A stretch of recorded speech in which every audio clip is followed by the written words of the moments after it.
The date is October 6th. It is a Sunday. And for this week's video, I'm going to talk about the shed that I'm staying in right now. It's extremely hot right now, so the fan is in like full blast on my face. I hope the microphone doesn't capture it.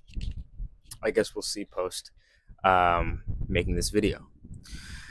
And so, if you have not noticed already, for the people watching these videos and that have watched my other videos, I record a lot of these in a shed. Um, so I'm going to explain why that is, and the lessons I learned from building this shed. So earlier this year, I moved back into my family home, to my parents' home, due to unforeseen external circumstances, which I'm not going to go into. And I found myself living in a full house with little space for myself, little autonomy for myself, and my parents were gracious enough to allow me to stay at their place, at the house. But I needed space of my own, so I got supplies from Home Depot. We built the shed, and it was an incredibly difficult ordeal. I don't really consider myself too handy of a person. I've fixed stuff in my car. I've built IKEA furniture and ordered furniture and built it online, but by no means am I a carpenter or a construction worker or anything like that. And it took me about a month, a little over a month. Um, and the we got it. I got it from Home Depot, and it's mostly like a wood shed. I'll probably place photos to the right or left just to like really briefly showcase what it looked like as far as the before and after goes.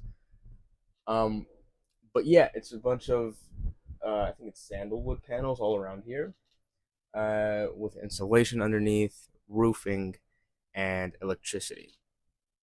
And the four life lessons, I guess, that I learned in doing this. Uh, First one was adaptability.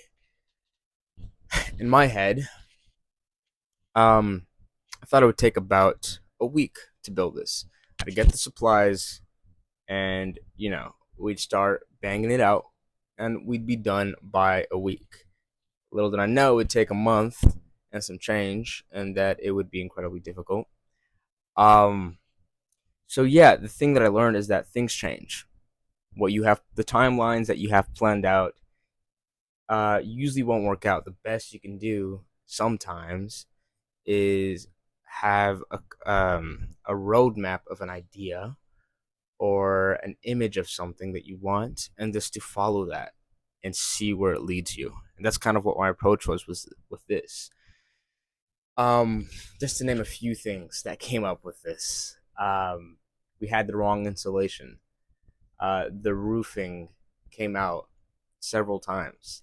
There were a bunch of holes lingering like all around the shed, and it was approaching raining season, so water was seeping through. The floorboards were misaligned, and it was missing one when it came in. So many problems, but there were solutions for each of those problems, and with patience, um, and just adjusting, your sails as the winds, as those strong wind currents come in and blow you out almost. You're able to push forward. Um, yeah, and also when it comes to electricity, I thought it was going to be a cold, damp shed with no electricity, and that there was no solution to resolve it. But I found a guy on Craigslist, and for a couple $100s, we're able to install electricity inside the entire shed. Um, which was great. It's fantastic. So that's the first lesson. It was a test and a lesson on adaptability. Um, and some of these things are just very Hallmark-ish lessons, Aesop fable kind of lessons that everyone kind of subconsciously knows, but there's so much benefit to seeing it in action in the physical manifestation of something.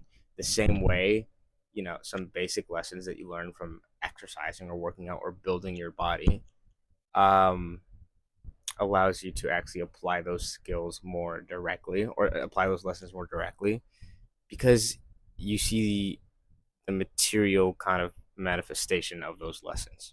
I don't know if that makes sense, but that's how I'm going to describe it. Um, so the second lesson has to do with weathering the storm and learning to enjoy the process regardless of challenges that come your way. Uh, because focusing on the outcome is fleeting, it's unsustainable. Um, so yeah, there were long rain seasons, and we had to come up with really quick um, solutions on the spot. Water was seeping through; it waterlogged the entire floor of the shed, and I had to redo a lot of the work. Hence, it taken a little over a month to complete. So yeah, weathering the storm. Obvious, it speaks for itself. Uh, Life consists of ebb and flows, right? Sometimes it's good, and sometimes it's not so good. And you gotta roll with the punches. Again, these are basic lessons, but there's benefits to some interaction with those lessons in real time. You know, the third thing is a test or a lesson on patience and problem solving.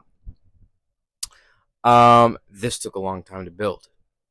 Thought it would take a week. It took over a month, and it to me, not having built something like this before, besides Legos or things of that nature, it was kind of a challenge for me.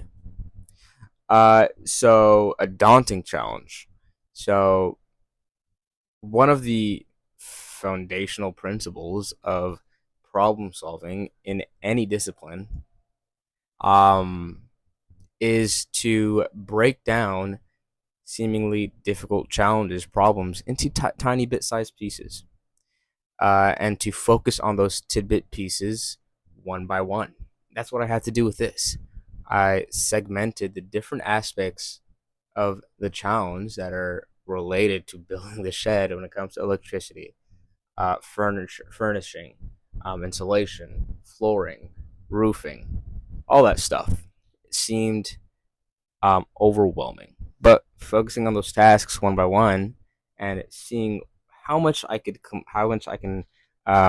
complete or have an effect on any given day or week made you enjoy the process, because by focusing on the completion of individual aspects of something, you're able to, you know, gain that sense of satisfaction and achievement in those individual things, as opposed to only receiving that sense of satisfaction from completing the entire thing, which has a much longer time horizon. And although that's a test in patience, um, I find for me, you don't enjoy the process as much. The enjoyment of the process comes from acknowledging and celebrating those tiny wins, day by day wins. And the application of this to everyday life is evident, I think. So I'm not going to go into too much detail describing how that is. So the last bit that I wanted to, and also before I go to this one, mention patience. You know, when things aren't when you're frustrated with doing anything, this is what I tell myself. I'm a hypocrite. I'm not always great with this. I get frustrated too, but what I try to tell myself is when you're I actually had this conversation recently with somebody, and we define frustration as anger over a prolonged period of time. When you're trying something, when you're experiencing insanity, which is doing the same thing over and over again and expecting different results, you're not getting what you want to get. You experience frustration. And what that pushes you to do is to give up, right? But whenever you feel like giving up, that sense is a sign of a test in your patience. Um, and again, the application to that in your everyday life is evident, right? The last lesson that I learned from building this shed, and I hope it's obvious that I didn't come up with, and I ran out of ideas as far as a topic to talk about, but I genuinely think this is interesting. The last bit is a lesson on focus and flow, which relates to the other thing that I talked about as far as patience and adaptability. And what I'm trying to get at here with focus and flow is getting into the habit of enjoying the process and not focusing on the outcome, um, because it's daunting, right? And if you focus on the macroscopic too much, you don't, you know, you miss out on certain lessons. And there's an enjoyment in being very focused, hyper focused, even sometimes, in the individual tasks that you're doing that will lead to a larger goal, to a larger completion target, right? And there's genuine enjoyment of that, where you're not thinking of the past, you're not thinking of the future, you're not attached to any outcomes. You're only focused on the present moment and the present task. And yeah, there's immense satisfaction and enjoyment of that. Um, so that's the only thing that's real, right? It's the only thing you actually have control over. Um, so that's pretty much it. That's all I had for today's video. Let me know if you enjoy these kind of videos, this topic. I know it's kind of random. Um, if you do, just leave a comment, leave a like. Anything is appreciated. And I will catch you on the next video. I appreciate who's watching. All right. Have a good one.